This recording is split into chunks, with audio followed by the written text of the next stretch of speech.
Nous avons devant nous 100 jours d'apaisement, d'unité, d'ambition et d'action au service de la France. Alors suite à ça, le Poudré nous a annoncé 100 jours d'apaisement. Le verdict ? Après le générique, voyons.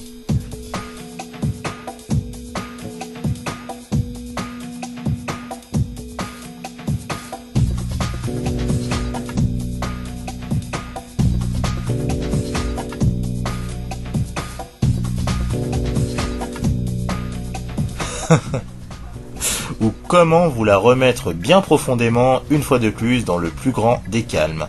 Et encore de la même façon. Alors déjà, pourquoi 100 jours ? D'une part, il fallait bien réagir aussitôt en faisant une annonce random.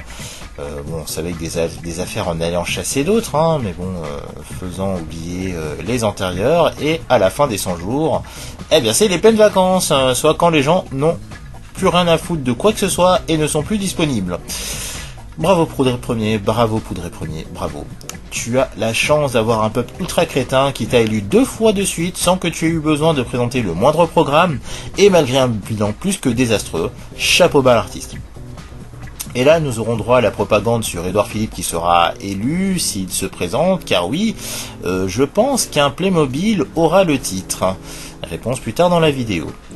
Alors évidemment que ces 100 jours allaient être un cataclysme, à moins d'être un organisme unicellulaire, tout le monde le savait. D'ailleurs, le Poudré n'a même pas eu le courage de prononcer son discours en métropole. Il a préféré fuir à Nouméa pour s'auto-congratuler en faisant son discours au JT de 13h. Voilà. Bon, alors, par quoi va-t-on commencer ? Par le début, à savoir les manifs. Alors, non pas celle contre le pass de la honte, loi de liberticide ou le fait qu'on dépense notre fric pour envoyer des armes à l'un des pays les plus corrompus du monde. Non. Les gens sont enfin sortis de chez eux parce qu'ils vont bosser, au moment où on parle, bien sûr, 2 ans de plus pour espérer toucher un jour une retraite complète. Sauf que 100 jours plus tard, ils ont oublié ces événements. Non mais oui, sérieusement, qui parle encore de ces réformes des retraites ? Personne. Je suis sûr qu'ils ont même oublié le fameux 8 mai où le Poudré a fait interdire toute personne aux Champs-Élysées et où il a défilé tout seul. Oui, vu qu'à chaque fois qu'il se pointe quelque part, il se fait huer. Regardez par vous-même la différence avec le 14 juillet.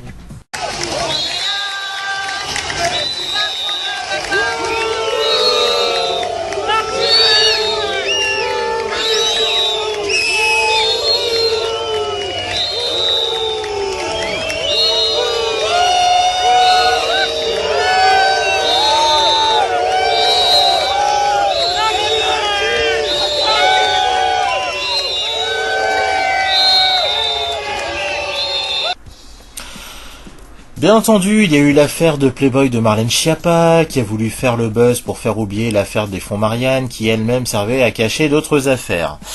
Alors, je ne parlerai pas de sa défense minable ou du fait qu'elle ait menti sous serment. Vous savez, elle qui jurait ne pas connaître Mohamed Sifawi. Et vous voyez les images, voilà. Et quand le citoyen lambda lui demande des explications, voilà. En Macronie, on est bloqué. Bon, de toute façon, les gens ont déjà oublié ceci, et de toute façon, ça arrange tout le monde, car ils ne semblent pas avoir suivi certaines actus.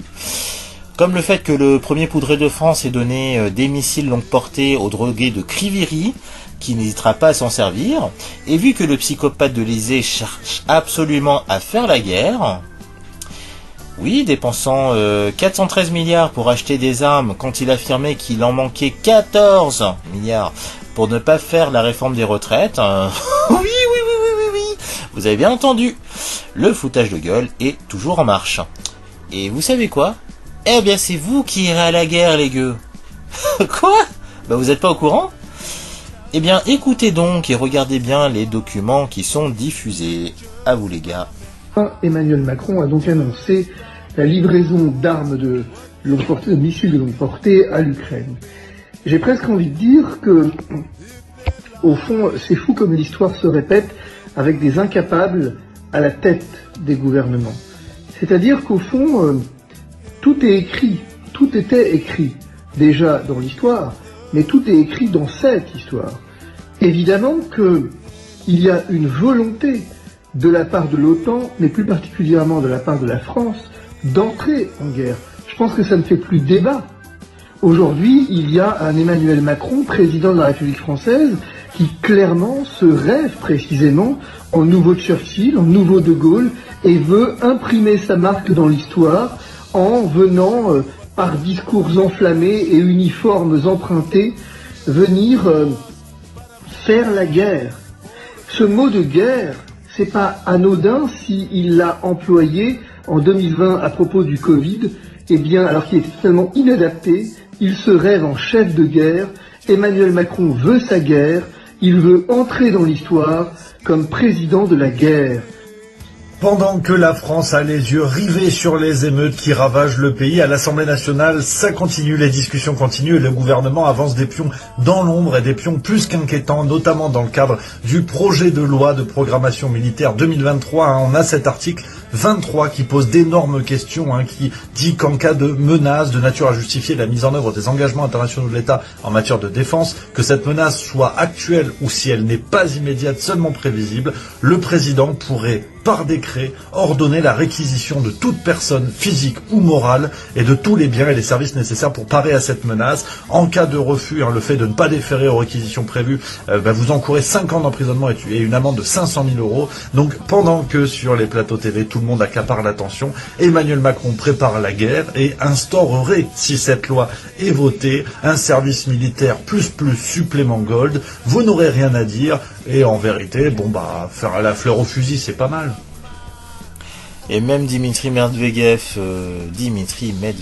c'est Dimitri en plus, qui se moque du poudré. Voilà. Ainsi, le SNU est-il un moyen de propagande pour dire à vos gosses que la guerre c'est bien et qu'il faut la faire ? Ah non, pardon, ils préfèrent faire des attouchements sur mineurs. Autant pour moi. À moins que ce soit une formation pour se laisser monter dessus par l'adversaire au front, qui sait, vous savez, les woke... Si t'acceptes pas de te faire un annulingus, etc., t'es homophobe et t'es anti-LGBT. Bon bref. Sans transition, donc il y a bien sûr eu le cas Naël qui a vu une vague de violence s'étendre un peu partout en France. Alors même si le jeune homme était peut-être un délinquant, je sais pas, je connaissais pas sa vie, bon bref, il ne méritait pas de se faire abattre de la sorte. Donc au départ, il y a eu une première version de la police, et lorsque les images de l'acte ont été postées sur les réseaux sociaux, là les déclarations ont eu quelques variantes, il y a eu quelques petits changements. Et donc le poudré et ses Playmobil ont accusé donc les réseaux sociaux d'être responsables du chaos. Vous voyez les images. Je demande au procureur de la République de saisir les opérateurs type Snapchat, qui sont les vecteurs entre les jeunes, permettant d'échanger le lieu de rendez-vous, le lieu en réalité des exactions à venir. Et je souhaite bien sûr que tous ces jeunes sachent que l'on peut parfaitement, sur réquisition judiciaire, trouver leur adresse IP et bien sûr leur identité. Je demande qu'on le fasse, je souhaite qu'il n'y ait pas d'impunité et que les jeunes, une fois encore, se rendent compte que l'on ne peut pas se réfugier derrière le téléphone pour ne pas être poursuivi. Et ils se sont même permis de menacer de sanctions toute personne postant des images de la scène ou d'autres faits montrant bien sûr les failles et le mauvais côté des institutions. Car sans la vidéo, on n'aurait eu qu'un seul narratif et le policier s'en serait sorti dans le plus grand des calmes. Voilà. Ouais, hashtag loi sécurité globale, pour ceux qui ont déjà oublié, et c'est déjà le cas. Car oui, sans la vidéo, il s'en serait sorti, de quoi aller plus loin finalement dans la censure des réseaux sociaux, ou voire même de l'internet globalement. Et une chose en amenant une autre, on dérive facilement dans le plus grand des calmes comme d'habitude. Comme par exemple la mise en place du portefeuille numérique. Et oui, ce qui était une théorie du complot de la part des anti-vax pro-russes, tout ce que tu veux, se révèle être une réalité. Eh bien écoutez Rémi.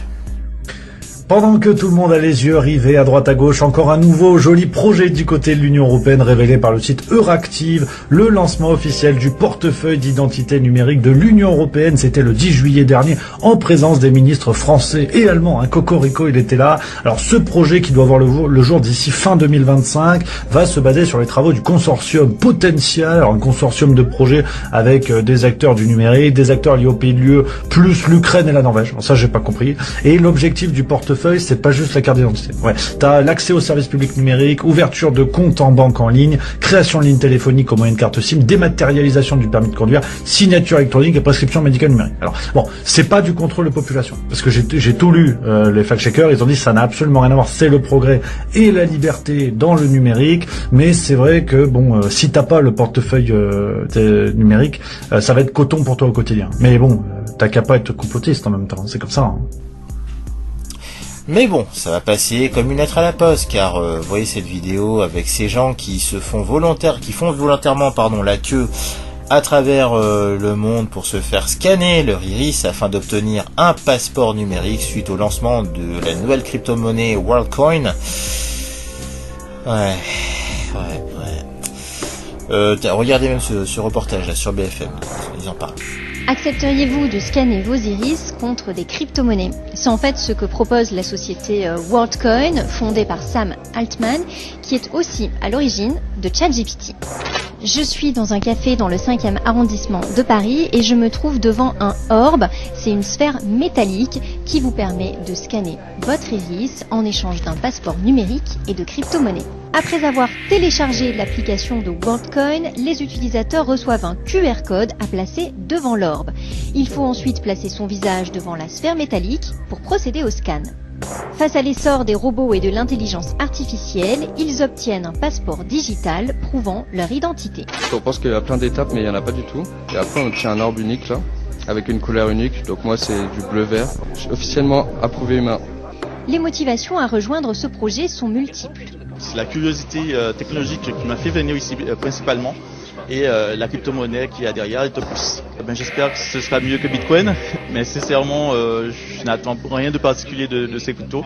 Ce qu'elle donnera à l'avenir, demain nous le dira. Un scénario digne d'un film de science-fiction où vous pouvez donner votre iris contre quelques dollars au cours actuel de la crypto-monnaie WorldCoin. On peut trouver des orbes dans plus de 35 villes dans le monde. D'après le fondateur de WorldCoin, une personne se ferait scanner son iris toutes les 8 secondes. Malgré les risques encourus en matière de vie privée, les crypto-enthousiastes viennent donc devant l'orbe, les yeux fermés. J'en ai vu assez pour me rendre le sommeil impossible. Bref, on va terminer avec le remaniement du gouvernement fait en loose day. À ma grande surprise, Marlène Schiappa est partie, elle a été dégagée. Alors bon, beaucoup de gens m'ont dit que oui, mais avec l'affaire Marianne, elle pouvait pas rester, tout le tralala, gna gna gna gna, c'est trop un scandale. On en parle là du premier flic de France, là, Moussa, là, celui qui est accusé de viol par 3 femmes et qui reste quand même à son poste. Ou l'autre là, le garde des Sceaux là, Dupont, truc là, qui malgré sa prise illégale d'intérêt et mise en examen, où il sera jugé d'ailleurs, reste toujours ministre de la Justice. Et puis quand on sait que Dame Marlène est la chouchoute de Jean-Michel Trogneux, mais bon, à l'instar de Pape Ndiaye, qui a été recasé en tant qu'ambassadeur auprès du Conseil de l'Europe après avoir détruit l'éducation nationale, la romancière de livres porno, elle, sera aussi bien recasée, ne vous inquiétez pas. Alors, qui sont les nouveaux ministres? On vient de vous parler donc de Pape Ndiaye, le wokiste qui a appris aux enfants à faire des annulingus. Alors, qui va le remplacer? Ouais. Le gars qui, en plus de n'avoir jamais connu l'école publique, n'a jamais bossé et a toujours été pistonné pour occuper des postes qui dépassent ses compétences. Eh bien, il va achever le travail de Pape Ndiaye, en disant aux jeunes garçons qu'il n'y a pas de honte à porter 2 couches à la suite de pratiques que lui-même exécute avec son conjoint Stéphane Séjourné, hein. Avec ces pratiques, vous savez, il y a des fuites à l'arrière. Hein. Et puis, toute critique verrait l'accusateur d'être traité d'homophobe de la part du petit puceau. Oui. Il s'en donnera à cœur joie, ne vous inquiétez pas. Et en plus, vu qu'il a la double carte, tu te feras aussi traiter d'antisémite. Voilà. Oui. Bah oui, de quoi se victimiser jusqu'au présidentiel de 2027, où il serait l'outsider qui remportera l'élection. Oui, vous avez bien entendu. Souvenez-vous, en 2017, on parlait tous d'Alain Juppé en tant que favori. Waouh, Juppé par-ci, Juppé par-là.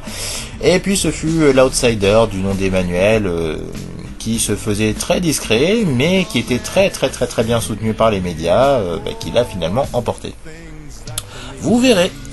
Édouard Philippe, aujourd'hui le favori, mais bon, le mutant sera écarté au profit du petit puceau. On tient les paris ? Donc, on a qui d'autre ? Oui, Prisca Thévenot, celle qui fait du chahut à l'Assemblée, fait son entrée en tant que secrétaire d'État de la jeunesse et du service national universel. Bon, peut-être la verra-t-on moins à la télé.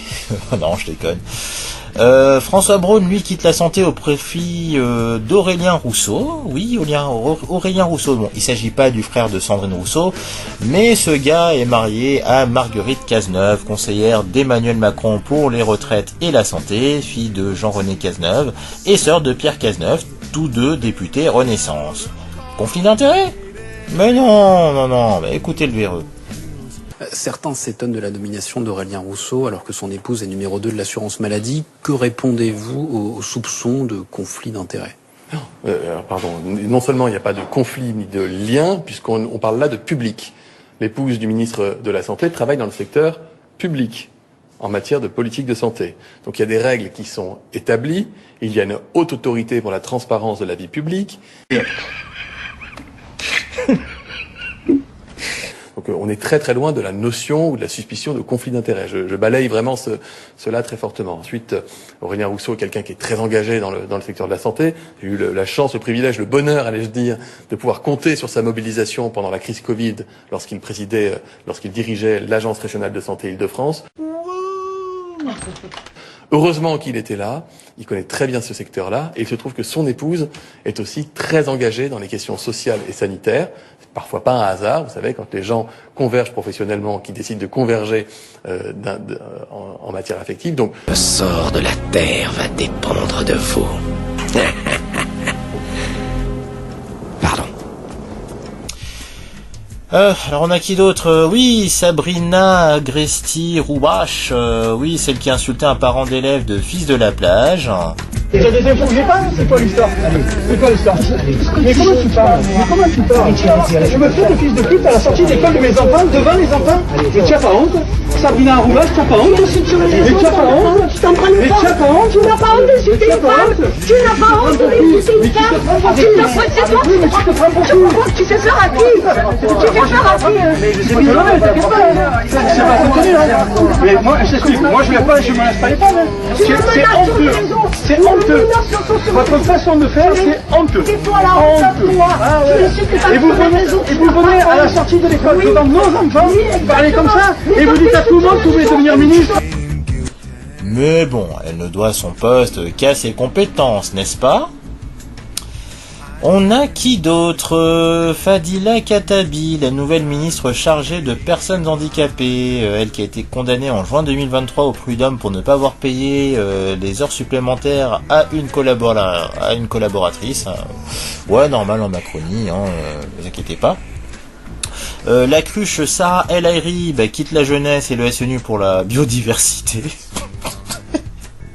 Pardon. Et on garde le meilleur pour la fin, du moins le pire, mais bon, vous m'aurez compris. La ministre des Solidarités et des Familles est attribuée à cette personne qui a déclaré ça. C'est la cohérence de cette politique qui est menée aujourd'hui avec une action ciblée sur la lutte contre la pauvreté, en particulier sur la question des enfants et des jeunes, pour faire en sorte non pas de gérer la pauvreté, de faire en sorte, comme il l'a dit, que les pauvres vivent mieux dans la pauvreté.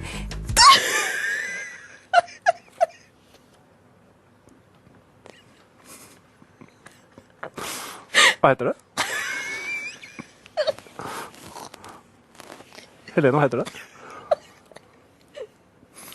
Tidsforskjell.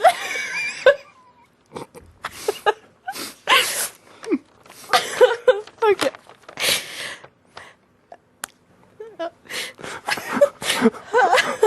Har du tatt noe? Ouais, même le Gorafi a fait moins bien que la réalité. Ouais, vous pouvez mettre la clé sous la porte, hein, vous n'avez plus le niveau. Eh oui, Aurore Berger, ou l'ultime tapin de la politique, qui réussit tout de même l'exploit de faire pire que Manuel Valls en termes de racolage, bouffant à tous les râteliers dans l'espoir d'avoir un poste. Eh bien, il y est finalement arrivé. Pour voir le portrait que nous avons fait de cette horreur, on vous conseille donc de visionner le Zindio News épisode 8, c'est la petite nostalgie. Bon, inutile de vous montrer sa réaction lorsque notre équipe lui a demandé quelle était sa notion de valeur. Voilà, bloqué. Et oui, elle fait déjà parler d'elle avec le passe colo. Ouais, oui, passe par-ci, passe par-là. Vous avez accepté le pass de la honte pour siroter un panaché en terrasse. Eh bien maintenant, vous allez déguster. Bon, avec ce nouveau gouvernement, on ne va pas vers le changement, on continue d'aller vers le néant. Eh bien, rendez-vous à la rentrée pour la prochaine session de 49.3. Donc, bilan des 100 jours, rien de positif, on continue toujours d'aller droit dans le mur, sans que ça n'inquiète qui que ce soit. Bon, eh bien en attendant, on vous dit donc à plus, et restez connectés.